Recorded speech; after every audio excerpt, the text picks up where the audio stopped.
네, 안녕하십니까. 네오젠과학원에서 화학을 강의하고 있는 유한승입니다.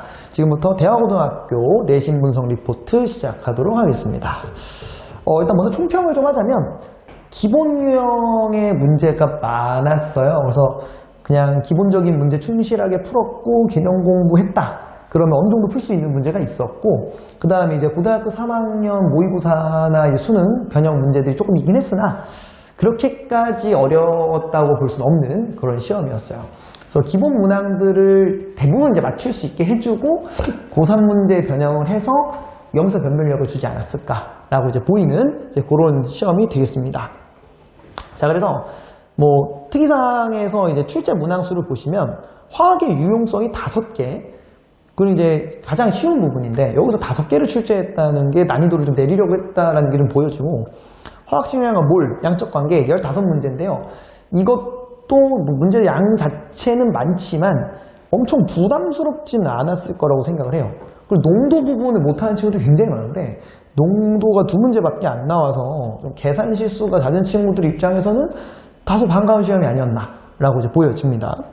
그래서 이제 대표 문항 분석을 보시면 저희 이제 학원 시험 대비 교재인 두인나우 기출문제집에서 이 변형 문제들이 다 나왔기 때문에 많이 풀어봤던 친구들 입장에서는 엄청 부담스럽지는 않았을 거다라고 이제 보여집니다. 그러면 시험 같이 보면서 제가 좀 말씀드리려고 하는데, 먼저 1페이지 같은 경우에는 화학의 유용성 문제들, 그러니까 암기 잘 해줬으면 풀 수 있는 그런 것들이 출제가 돼서 특이한 게 나오지는 않았어요.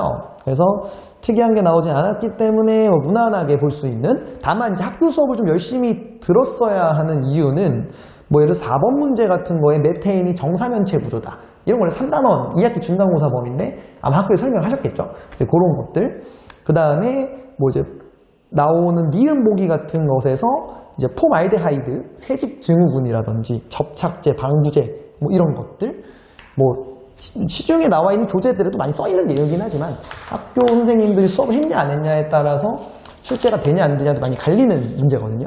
그래서 그런 것들이 좀 있었고, 그 다음에 이제 2페이지 넘어갔을 때는 단순 계산형 문제입니다. 뭐 7번이나 8번이나 이런 것들은 저희 두인 나오면 당연히 들어있는 좀 오래된 기출 문제이기도 했는데 그걸 변형하기도 했고, 그 다음에 흔히 말하는 뭐 시중 교재들에서 뭐 필수 예제 정도로 나오는 그런 문제들이었다고 보여요.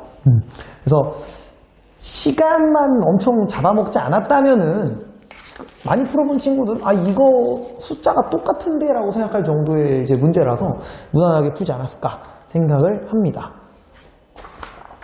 특히나 8번에 있는 그래프 같은 경우는 이제 2013년 모의고사에 정확히 같은 문제가 들어있어요. 2013년이면 지금 우리가 하고 있는 1호 교육과정이 아니라 공부 교육과정 됩니다. 2013년이면. 그래서 현재 시중교재는 이제 8번 같은 문제는 안 들어있었을 것 같은데 저희 두인나우에서는 이제 2005년 문제부터 있었으니까 한번 봤을 법한 문제라서 이것도 반갑지 않았을까라고 생각을 하고요. 그 다음에 이제 3페이지 넘어왔을 때도 보면 시험지가 간격이 굉장히 이제 널널하게 배치가 돼 있어요. 그래서 계산할 공간도 충분했고 문제 푸는데도 이제 어렵지 않았을 거다로 보여지고, 4페이지가 다소 빽빽해 보이나 여기선 좀 계산이 있었을 수 있을 것 같긴 하거든요. 이쪽이 이제 변별력을 주는 양적 관계 계산 문제들이 좀 많이 들어있는데 앞페이지에서 금방금방 풀어왔다면 여기서 계산 좀 오래 걸렸어도 시간이 모자랄 시험은 아니었다고 보여집니다. 이제 마지막 페이지인 5페이지와 6페이지가 남아있는데 5페이지는 주로 이제 논술형 문제들로 배열이 돼 있으나 복잡한 양적 계산을 하는 문제는 없었고요. 뭐 소수를 준다거나 뭐 분수값이나 이런 어려운 숫자, 좀 복잡한 숫자가 나와서 계산이 꼬이게 하는 그런 유형도 보이지 않습니다. 그리고 논술형 3번과 4번도, 논술형 3번은 양적 반응 문제인데 이제 모형 그림을 줌으로써 조금 이제 시각적으로 풀기 쉽게 문제를 줘서 공부를 열심히 했다면 잘 볼 수 있었을 시험이고요. 아마 출제 의도에는 화학이 어렵다 하니까 이렇게 화학을 포기하지 않게 하려고 하는 그런 그래도 의도가 보이는 시험입니다. 어떻게든 그래도 화학 과목을 포기하지 않도록 할 수 있다라는 걸 좀 보여주는 시험인 것 같네요. 네, 내신 분석 리포트는 이제 여기까지 하도록 하겠습니다. 감사합니다.